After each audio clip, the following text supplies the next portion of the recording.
नमस्कार, बहुत स्वागत आपका। मैं हूं आपके साथ मनोरा सक्सेना। नितिन नवीन ये देखिए नई टीम का तो गठन हो गया है। इसमें पूरी इनसाइड स्टोरी आपको मनु की मास्टर क्लास में बताने वाले हैं कि किस तरीके से टीम में जेंजी की एंट्री हुई। 33% महिलाएं हैं, तो समझ लीजिए बीजेपी में बदलाव का ब्लूप्रिंट।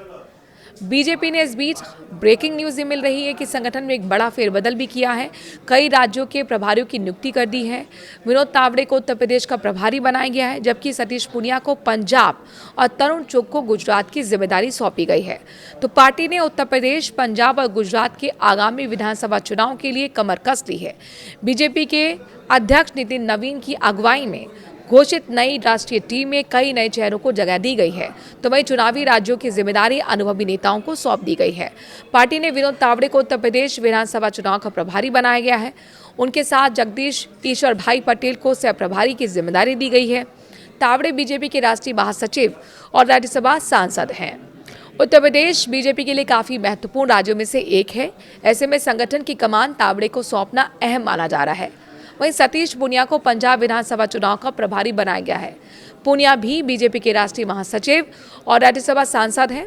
पंजाब में पार्टी के सामने संगठन को मजबूत करने और चुनावी आधार बढ़ाने की चुनौती है।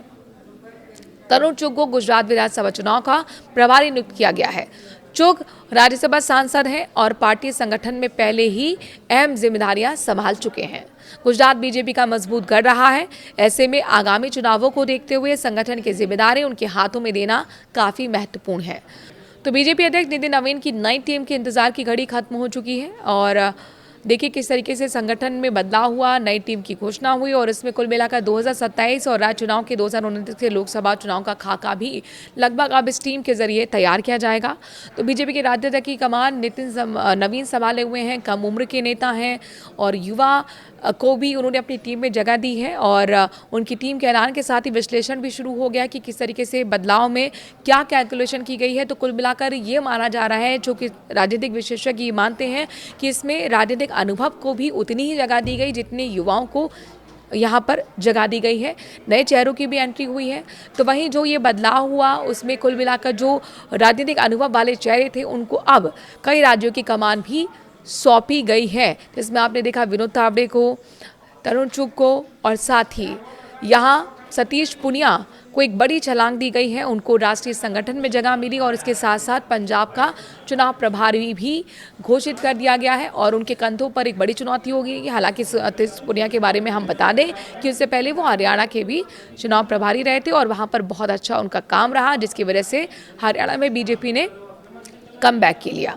तो यहाँ पर कुल मिलाकर जिस तरह से एक नई टीम निकलकर सामने आई है, जिसमें आप देखेंगे कि किस तरह से जो अगर हम बात करें बीजेपी का उद्देश्य राजनीतिक रोड मैप को आकार देना है, पार्टी में नई लीडरशिप तैयार करना है, आगामी चुनाव के लिए मजबूत रणनीति बनाना है और ये सब कुछ इस नई टीम के जरिए मुमकिन हो पाएगा। तो बीजेपी की इस नई केंद्रीय टीम में अनुभवी और युवा नेताओं की केमिस्ट्री देखने को मिली है। मोदी सरकार के मंत्री पद संभाल रहे कुछ नेताओं को भी वापस संगठन में भेजा गया है। अगर हम इसमें देखते हैं तो अच्छा खासा यहाँ पे महिलाओं को भी जगह मिली है और महिलाओं में स्मृति ईरानी का नाम सामने आया, वसुंधरा राजे का नाम सामने आया, रेखा वर्मा का नाम सामने आया जो कि उत्तर प्रदेश से आती हैं।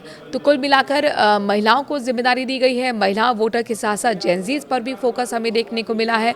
वसुंधरा राजे इससे पहले राष्ट्रीय संगठन का हिस्सा रही हैं। जेपी नड्डा की टीम में वो रही थी और तब भी वो राष्ट्रीय उपाध्यक्ष की भूमिका में रही थी। अगर हम वसुंधरा राजे की हम बात करते हैं तो वसुंधरा राजे जाहिर तौर पर राजस्थान का एक जाना माना चेहरा है। उनकी जो ख्याति है वो सिर्फ एक बड़ा कैडर के साथ उनके समर्थक लगातार ये उम्मीद कर रहे थे कि उन्हें एक बड़ी भूमिका में के साथ कमबैक मिलेगा और देखिए ये हुआ भी है। सिर्फ उनकी ख्याति को राजस्थान तक सीमित नहीं करना चाहती बीजेपी और इसीलिए उनको राष्ट्रीय संगठन में एक बार फिर वापसी मिल पाई है नितिन नवीन की नई टीम में।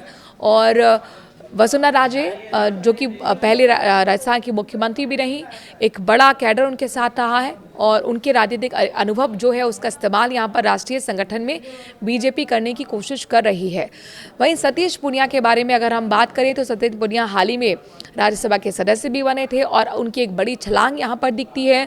सतीश पूनिया आपको बता दें कि संगठन का अनुभव रखते रहे हैं। प्रदेश संगठन की उन्होंने कमान संभाली थी 2018 से 23 तक और जाहिर तौर पर उनकी कमान संभालने के साथ ही जिस तरीके से उनके अनुभव का इस्तेमाल अब राष्ट्रीय संगठन में किया जाएगा, और साथ ही अब ये आप देखिए कि सतीश पूनिया जो यहाँ हरियाणा का प्रभारी जब उन्हें बनाया गया था, तब भी उनके काम में फीडबैक लगातार मिलता रहा था कि बेहतर तरीके से उन्होंने हरियाणा को संभाला था।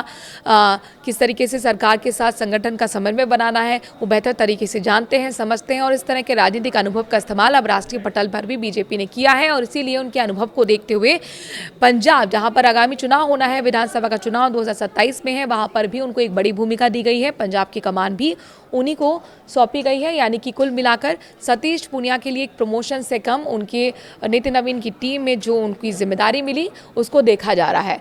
वहीं देखिए आप राजेश मंडल, जो कि जाने माने बड़ी सीनियर चार्टेड अकाउंटेंट राजस्थान के रहे हैं, और उनको सह कोषाध्यक्ष बनाया गया है। उनका काम पीयूष के साथ रहेगा, और चूंकि कोषाध्यक्ष जो हैं वो पीयूष हैं, और पीयूष गोयल के साथ अब वो वित्तीय कामकाज का पूरा लेखा जोखा देखेंगे। तो ये एक जो नाम है वो राजस्थान से आता है, काफ़ी चौंकाता है। तो अगर आप ये पूरी टीम को देखेंगे तो इस टीम में जो राजस्थान का प्रतिनिधित्व है उसको अच्छी खासी जगह मिली है, और यूँ कहें कि एक दबदबा यहाँ पर राजस्थान के तमाम नेताओं का देखने को मिला है, वसुंधरा राजे हों, सतीश पूनिया हो या फिर राजेश मंगल हो। इसके साथ साथ अगर हम बात करते हैं मन्ना लाल रावत को आखिरकार बीजेपी ने क्यों चुना है, क्यों खास है मन्ना लाल रावत, इसे आपको ऐसे समझना होगा। उनके पास प्रशासनिक अनुभव है, जो कि वो पहले जो एक रोडवेज परिवहन है उसका वो हिस्सा रहे हैं, अधिकारी रहे थे। और उसके बाद 2024 में जो लोकसभा का चुनाव हुआ था उसमें अगर आप देखें तो उन्होंने आईएएस ऑफिसर मीणा को किस तरीके से कांग्रेस के प्रत्याशी को हराकर लोकसभा चुनाव में जीत दर्ज की थी। और प्रशासनिक अनुभव के साथ साथ उनके एसटी मोर्चे का उन्हें जो अध्यक्ष बनाया गया है, कुल मिलाकर ये बताता है कि जिस तरह से आरएसएस का जो उनका काम जुड़ा हुआ था, उनका अनुभव भी काम आया है। और साथ ही जो एसटी समुदाय से जुड़े हुए जितने भी संगठन हैं उसमें भी उनकी सक्रिय भूमिका रही है।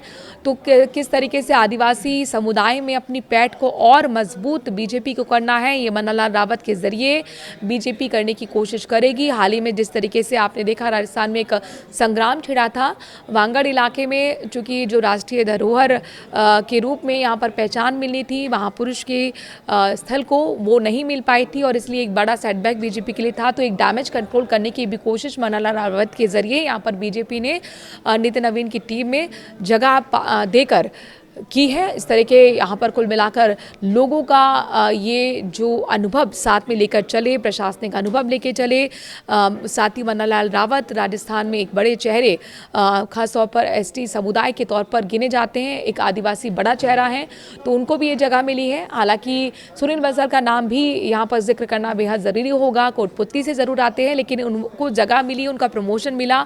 हालांकि नितिन नवीन की टीम में सुनील बंसल को जगह तो मिली है, लेकिन वो दिल्ली के कोटे से मिली है, वो राजस्थान के कोटपुत्ती से ज़रूर आते हैं। तो ये कुछ चेहरे थे जो राजस्थान का प्रतिनिधित्व करते हुए नितिन नवीन की टीम में नजर आएंगे। और इसमें सबसे ज़्यादा जो प्रमोशन अगर किसी का हुआ है, जो लंबी छलांग लगाई है, वो सतीश पूनिया ने लगाई है। इस मुद्दे पर अगर आप कुछ कहना चाहते हैं कमेंट के जरिए अपनी राय ज़रूर रखिए। नमस्कार।